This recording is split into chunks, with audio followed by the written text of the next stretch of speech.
आणि महापौर चांगला असावा, स्वच्छ असावा, भ्रष्टाचारी नसावा. अगर महापौर जनतेचं काम नसेल करत तो महापौर लायकीचा नाही. चांगला एकदम महापौर मराठी असला पाहिजे.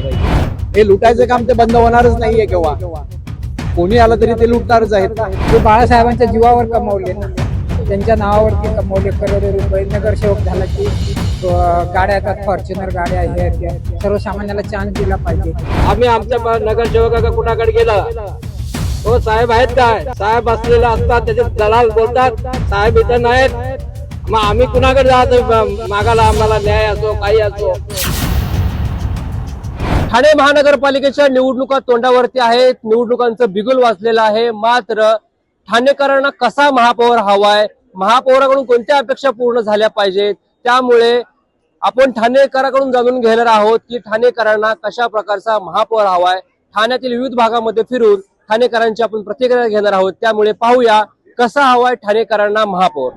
आणि महापौर चांगला असावा, स्वच्छ असावा, भ्रष्टाचारी नसावा आणि लोकांचे सर्वसामान्य माणसांचे काम करणारा असावा. ते बाळासाहेबांच्या जीवावर कमवले ना, त्यांच्या नावावरती कमवले करोडो रुपये. नगरसेवक झाला की गाड्या येतात, फॉर्च्युनर गाड्या हे त्या. सर्वसामान्याला चान्स दिला पाहिजे. समस्या ह्याच, भ्रष्टाचार नको. सगळ्यांना फक्त आले की भ्रष्टाचार करणे आणि स्वतःचे पोट भरणे, गरिबांकडे बघायचं नाही. महापौर रस्ते 10 वेळा खोदणारा नसावा, कारण की त्याच्यामध्येच भ्रष्टाचार होतो.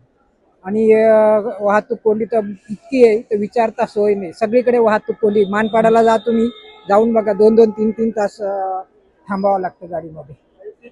मानपाडा कुठे पण जा, वाहतूक कोंडी तर एकदमच समस्या मोठी आहे. भ्रष्टाचार फक्त सर्वांमध्ये कामं काढायची, खोदायची आणि त्याच्यात भ्रष्टाचार करायचा. त्याला सगळं ठाणे महानगरपालिकेची माहिती असावी. आता इथे गाड्या काही ठिकाणी बघितलं तर तुम्ही बसेस आहेत ना, पब्लिक उभं आहे आणि ज्या ठिकाणी बस पब्लिक नाही आहे त्या ठिकाणी बस सोडल्या जातात. आता पाहिलं तुम्ही, आता इथे थोडं 10 मिनिटं उभे राहा म्हणजे तुम्हाला समजेल की 6 नंबर बघा, तिथे बघा, ह्या इथे बघा, एक काही नाही. आणि ह्या इथे बघा तुम्ही, एक कोण नाहीये तिथे, तुम्हाला तिथे दिसेल. हा, जिथे खाली आहे तिथे बस सोडली जाईल. आणि ते महापौरांच्या काय अपेक्षा आहेत, काय समस्या आहेत? चांगल्या समस्या म्हणजे ठाणे महानगरपालिका स्वच्छ आहे, प्रश्नच नाही आहे त्याबद्दल. पण तो काही अशा गोष्टी आहेत की त्यांनी त्याच्या गोष्टीकडे ते लक्ष द्यावं. त्याबद्दल बोलायला गेलं तर ना, हे खूप काय आहे. परंतु ते काय, हे लुटायचं काम ते बंद होणारच नाहीये. केव्हा कोणी आलं तरी ते लुटणारच आहेत ना. त्या जागेवरती कोणी आलं तरी तो लुटणार आहे.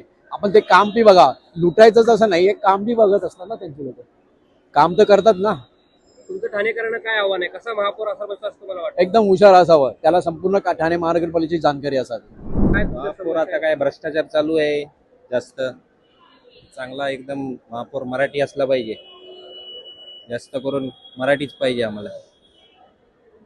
बाकी काय अपेक्षा नाही. ट्रॅफिकची समस्या जास्त आहे, खड्डे जास्त पडले आहेत रोडला, एवढंच आहे. जास्त अपेक्षा म्हणजे आता बघा, ट्रॅफिकचा हे असल्यामुळे बस पण भेटत नाही जास्त. त्याच्यामुळे चांगला हे महापौर बनला पाहिजे, जेणेकरून आपलं कामं व्यवस्थित होतील. चांगला भ्रष्टाचार संपून चांगला सरकार येऊन दे, एवढीच अपेक्षा आहे. होणार आता बघा, सध्या चालू आहे भ्रष्टाचार, जास्तच चालू आहे. काय कामं होत नाही.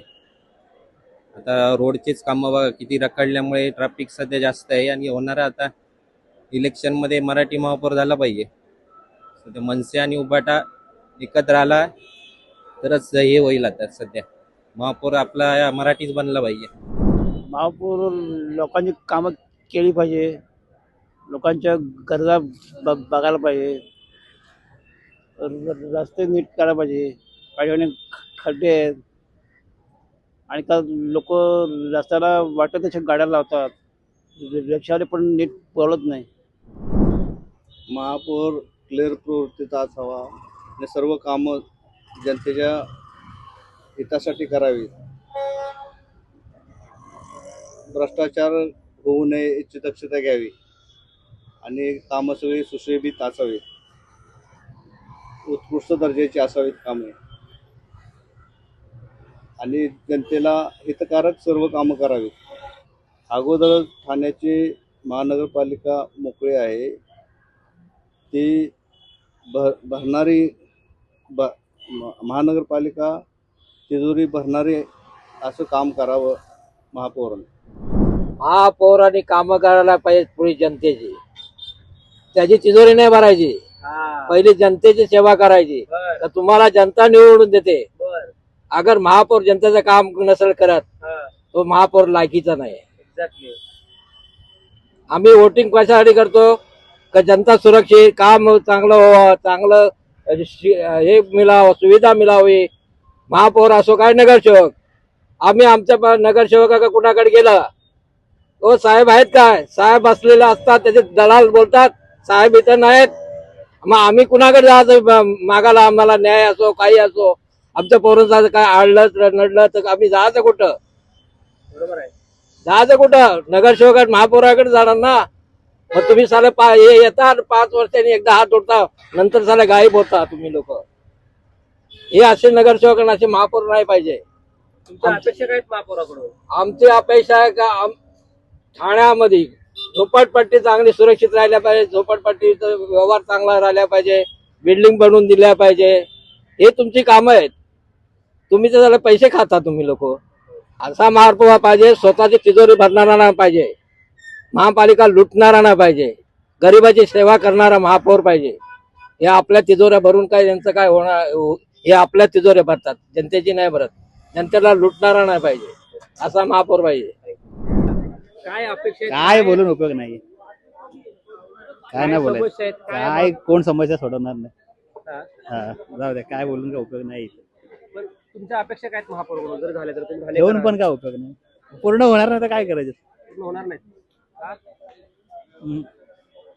तुम्हाला काय वाटतं काय कामं केली पाहिजे? सध्या समस्या काय आहेत? यांना विचारा, यांना यांच्या अपेक्षा पूर्ण. ट्रॅफिकचा प्रॉब्लेम आहे, परत अस्वच्छतेचा प्रॉब्लेम आहे, भरपूर प्रॉब्लेम्स आहेत. महापौरांनी काय काय कामं केली पाहिजेत? किती सगळी स्थानिकांना जे वाटतं? गरजेचं आहे लोकांच्या सुरक्षितेच्या दृष्टीने, परत स्वच्छतेच्या दृष्टीने, आरोग्याच्या दृष्टीने, ते सगळं केलं पाहिजे. काय अपेक्षा आहेत तुमच्या महापौर? ह्याच अपेक्षा आहेत. आणखीन काय दुसऱ्या अपेक्षा आहेत? इन्फ्रास्ट्रक्चर असेल किंवा स्वच्छता असेल, हा, स्वच्छता बाबतीत, ट्रॅफिकच्या बाबतीत, ट्रॅफिक तर भयंकर होतं की कुठल्याही वेळी या अतिशय ट्रॅफिक असतं. तर ह्या सगळ्या गोष्टी त्यांनी सॉल्व्ह केल्या पाहिजेत. ठाणेकरांच्या ट्रॅफिक बद्दल खूप समस्या आहेत. हवामान प्रदूषित आहे आणि बस व्यवस्था व्यवस्थित नाही TMTची. आणखी काय मेजर समस्या आहेत? मेजर समस्या म्हणजे हेच आहेत. आणि जे परवानगी देतात घरं बांधण्यासाठी आणि परत तोडायला येतात, त्याच्यावरती काहीतरी उपाय केला पाहिजे ना. मन मिळावं आणि सर्वांच्या हितासाठी जो काही निर्णय घेता येईल तो घेण्यात यावा. महापौर तेच सांगितलं ना तुम्हाला, जेणेकरून गोरगरिबासाठी त्यांनी काहीतरी केलं पाहिजे. स्वतःचे घरदार आणि कुटुंबस्थ हे सर्व काही त्यांनी सुविधा दिल्या पाहिजेत. लोकांना काम मिळालं पाहिजे. कसं म्हणजे मन मिळावं पाहिजे, सर्वांचं कल्याण करणारा, सुशिक्षित असावा, तरुण असावा, युवक नेता असावा. महापौर आपला ठाण्याचा विकास करणारा असावा. कोणत्याही प्रकारचं राजकारण करू नये. ठाण्यातलं पहिले ट्रॅफिकची व्यवस्था त्यांनी करावी. लोकांना इथे 2-2 तास लागतात BKC वरून यायला. ही समस्या त्यांनी पहिली सोडवावी आणि ठाण्याचा विकास करावा. त्यामुळे महापौर हा जनतेची कामं करणारा असावा, भ्रष्टाचारी नसावा, स्वतःची तिजोरी भरणारा नसावा. त्यामुळे जनतेची सर्व कामे करणारा असावा, जनतेमध्ये उतरणारा असावा, जनतेला आपलासा हवा असणारा असा महापौर असावा, अशी प्रतिक्रिया ठाणेकर नागरिकांची आहे. त्यामुळे अशा प्रकारचे सर्व गुण आवश्यक असणारा महापौर असावा अशी अपेक्षा ठाणेकरांना आहे. त्यामुळे येणाऱ्या काळामध्ये निवडणुका पार पडल्यानंतर कशा प्रकारे महापौर ठाणेकरांना मिळतो हे पाहणं महत्वाचं असणार आहे. रणजित इंगळे, लोकमत, ठाणे.